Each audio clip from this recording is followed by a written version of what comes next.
বৈশ্বিক যুদ্ধ পরিস্থিতির মাঝে বাংলাদেশেও বেশ কিছু ঘটনা ঘটে যাচ্ছে, যেগুলো আমাদের অনেকের অগোচরেই ঘটে যাচ্ছে। আহ, সরকার দলের সুবিধার জন্য অনেকটা আর কি বলা যায়। তার ভিতরে অন্যতম হচ্ছে, রিসেন্টলি সোশ্যাল মিডিয়ায় ব্যাপকভাবে ভাইরাল হয়েছে বিষয়টা। সেটা হচ্ছে কুষ্টিয়ার ডিসি ইকবাল হোসেন, তাকে বদলি করা হয়েছে। বদলি করে তাকে বড় পোস্টে অবশ্যই দেওয়া হয়েছে। কিন্তু শুধু কি তার ফর্মালিটিস মেনটেন করার জন্য, কিংবা তার এই বদলে আদেশ এসেছে খুব খুব স্বাভাবিক প্রক্রিয়া মনে হয় এটা? আসলে না। এই যে পরিস্থিতি সৃষ্টি করা হলো, এই যে ডিসি ইকবালকে সরিয়ে দেওয়া হলো, এর পিছনে রয়েছে গভীর একটা সুদূর প্রসারী চিন্তাভাবনা। বিশেষ করে আহ, সরকার দলের একটা সুবিধাজনক অবস্থান তৈরি করার জন্য। এখানে কেমন বিষয়টা আমি একটু ক্লিয়ার করি। ডিসি ইকবাল ইনি আমাদের থানায় ইউনোর দায়িত্বে ছিলেন। আমরা খুব সরাসরি তার শাসন শাসনের পরিস্থিতি, তিনি কেমনভাবে তার এলাকাকে নিয়ন্ত্রণ করতে পারেন, তার ক্যাপাসিটি, এগুলো আমরা দেখেছিলাম। এমনকি আমরা বলি, এটা এটা এখনো পর্যন্ত আমাদেরকে মনে আছে, বেশি দিন আগের কথা না। গার্লস স্কুলের সামনে দিয়ে কোনো অপরিচিত ছেলে, কোনো ছেলেরা আর কি যাইতে পারতো না ভয়তে, যে টিচিং করবে। বিশেষ করে যখন ছুটি হতো গার্লস স্কুলগুলো, তখন কোনো ছেলেই যাইতে পারতো না। এমন একটা পরিস্থিতি সৃষ্টি করছিল এই ডিসি ইকবাল। আর কোনো দুর্নীতির বিষয়টা মানে মানুষ ভুলেই গেছিল।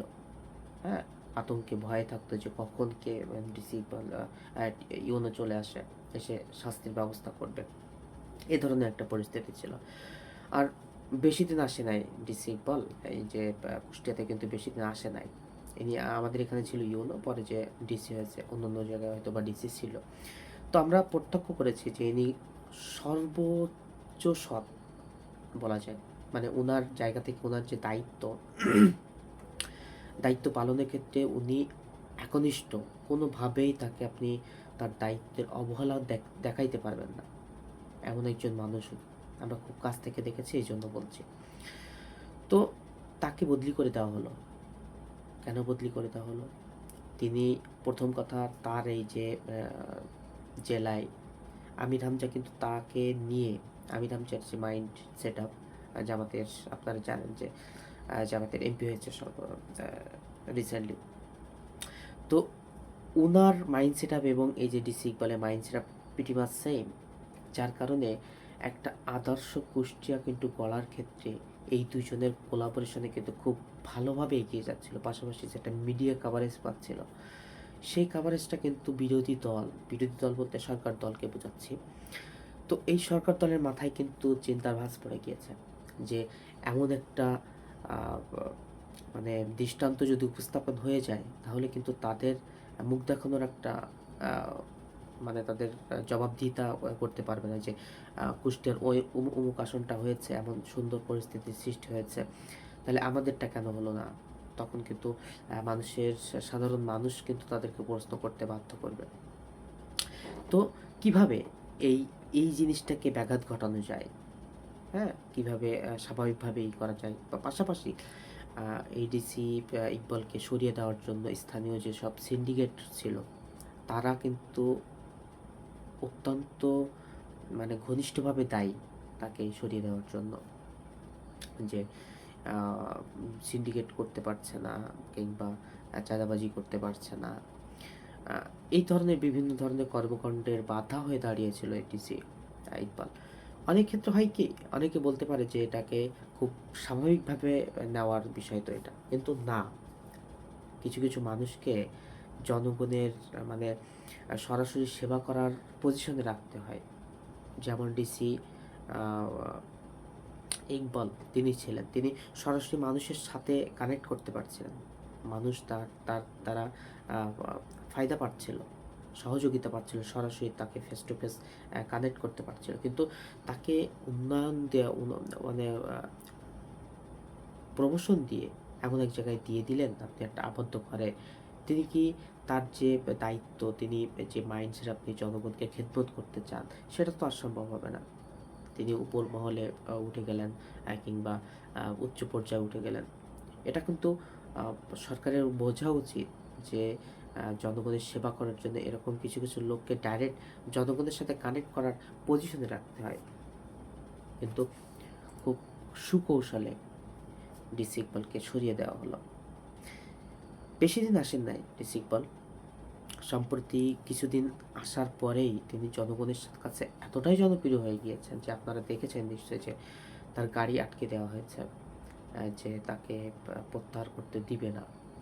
এভাবে কিন্তু আন্দোলন করছে। এমন দৃষ্টান্ত খুব কমই দেখা গেছে। দেখা যায় নাই বললেই চলে অনেকটা আরকি। কিছু, কিছু জায়গায় আপনারা দেখেছেন যে ডিসি বদলি হওয়ার ক্ষেত্রে মানুষ মিষ্টি বিতরণ করে, কিংবা তিক্ত বিরক্ত হয়ে যায় ডিসিদের উপরে অনেক জায়গায়। কিন্তু এনার ক্ষেত্রে পুরাটাই ভিন্ন। মা-বোন থেকে শুরু করে শিশু, বৃদ্ধ অনেকেই এসে কিন্তু ডিসি ইকবালকে বিদায় জানাতে চাচ্ছে না, তারা তাকে ছাড়তে চাচ্ছে না। কিন্তু তারপর সরকারের কূটকৌশলের কাছে হেরে যেয়ে জনগণ থেকে বিচ্ছিন্ন করে দেওয়া হলো এই ডিসি ইকবালকে। আমরা তীব্র নিন্দা এবং প্রতিবাদ জানাই। সাধারণভাবেই একজন ডিসি আ আ একটা নির্দিষ্ট সময়ের জন্য আসে, কিন্তু একবারে এসেই ৩ মাসের ব্যবধানে তাকে এভাবে আবারও প্রত্যাহার করে দেওয়া হবে। আমার ব্যক্তিগতভাবে মনে হয় যে তিনি বিশেষ করে আমির হামজার সাথে বেশ কানেক্টেড ছিলেন, এবং আ আমির হামজাও তাকে নিয়ে বিভিন্ন জায়গায় মিডিয়া কভারেজ থেকে শুরু করে বিভিন্ন জায়গায় যে ধরনের উন্নয়নমূলক কাজ করছিল, এটাকে বাধাগ্রস্ত করার জন্যই এডিসিকে সরিয়ে দেওয়া হয়েছে বলে অনেকে মনে করছেন। মানুষের মন তো এখন আর বোকা নাই, তাই না? মানুষ এখন বুঝতে পারে যে সরকার কোনটা করতে চাচ্ছে, কি কৌশল এখানে কাজ করছে, এটা কিন্তু মানুষ বুঝতে পারে। এটা জনগণকে বোকা ভাবলে হবে না এই যুগে এসে আরকি।